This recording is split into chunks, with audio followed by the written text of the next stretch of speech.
Salam Sobat Brilio. Indonesia di bawah usia 23 tahun kalah dari Uzbekistan pada semifinal Piala Asia di bawah usia 23 tahun.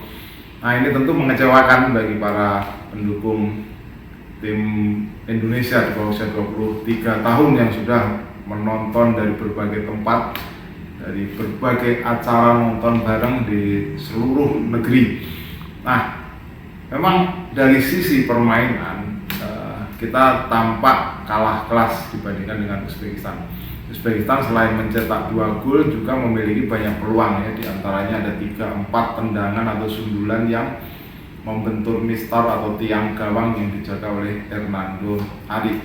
Tetapi yang menarik di luar sisi permainan di mana Indonesia kalah atau bisa dikatakan sulit untuk mengimbangi performa dari Uzbekistan adalah sorotan terhadap penampilan dari wasit asal China, Shen Yinhao, yang memimpin pertandingan semifinal tersebut. Ada beberapa kontroversi ya yang menjadi pertanyaan dari para publik sepak bola di Indonesia. Nah, beberapa kontroversi itu diantaranya adalah yang pertama tentang pembatalan penalti dari atas pelanggaran terhadap Witan Sulaiman. Jadi maksud saya bukan pembatalan penalti, pembatalan tendangan bebas yang diperoleh Indonesia setelah Witan Sulaiman dilanggar oleh pemain belakang dari Uzbekistan. Ini adalah momen yang sebenarnya sangat krusial ya. Banyak yang mengatakan andai kata wasit ini memberikan hadiah penalti bagi Indonesia, mungkin hasilnya akan lain, mungkin moral para pemain Indonesia akan naik. Tapi marilah kita review apa yang sudah diputuskan oleh wasit Shen Yinhao yang dibantu oleh wasit VAR yaitu Sivakon Pudong dari Thailand. Jadi pada awalnya wasit mengambil keputusan itu adalah tendangan bebas sedikit di luar kotak penalti bagi Indonesia atas pelanggaran yang diterima oleh Witan Sulaiman. Namun ada instruksi untuk peninjauan VAR terhadap keputusan tersebut. Karena apa? Karena bisa saja pelanggaran itu terjadi di dalam kotak penalti. Nah, kalau kita bicara tentang aturan atau protokol VAR, memang hanya ada 4 jenis clear and obvious error atau insiden yang bisa dicek oleh VAR. Yang pertama adalah kejadian gol atau tidak gol. Jika ada kesalahan, di situ bisa menggunakan video assistant referee untuk melakukan checking. Nah, yang kedua adalah keputusan penalti atau tidak penalti. Nah, berikutnya adalah keputusan tentang pengeluaran kartu merah secara langsung, bukan kartu kuning kedua. Jadi apakah perlu diberikan kartu merah secara langsung atau direct red card. Kemudian yang keempat adalah mistaken identity. Misalnya wasit menghukum pemain yang ternyata salah, sehingga itu akan mempengaruhi file dalam pertandingan itu, sehingga bisa dilakukan pengecekan terhadap VAR. Pada kasus Witan, checking yang dilakukan oleh wasit ini tentu berhubungan dengan apakah ada penalti atau tidak ada penalti. Nah, kalau kita melihat sekilas tayangan di layar kaca, dalam hal ini tentu wasit VAR dan juga wasit yang memimpin pertandingan, wasit di lapangan, memiliki penilaian yang lebih jelas dan lebih intens dibandingkan dengan kita. Dalam peninjauan VAR sendiri tidak dibatasi oleh waktu ya.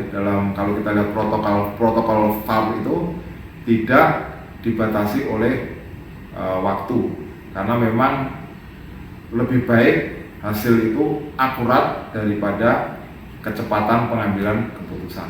Nah, kita lihat di situ apa yang terjadi sebenarnya atau apa yang tampak di layar memang masih debatable ya, masih bisa diperdebatkan. Yang pertama, perdebatan pertama adalah apakah pemain belakang Uzbekistan lebih dulu mengenai bola atau lebih dulu mengenai kaki dari Witan Sulaiman. Nah, kalau kita sekilas melihat sepertinya lebih dulu mengenai kaki Witan Sulaiman, dan kalau misalnya itu yang terjadi tentu adalah keputusan penalti bagi Indonesia, karena juga tampak terlihat bahwa kejadian itu di dalam area atau di dalam kotak penalti, atau insiden itu terjadi di dalam kotak penalti. Tetapi kalau ternyata setelah pengamatan dari wasit itu pemain belakang Uzbekistan lebih dulu menyentuh bola, berarti keputusannya adalah bukan penalti. Nah, bagaimana kemudian protokol VAR mengatur pada pengambilan keputusan seperti ini? Jadi memang dalam protokol VAR, ketika selesai review dilakukan, memang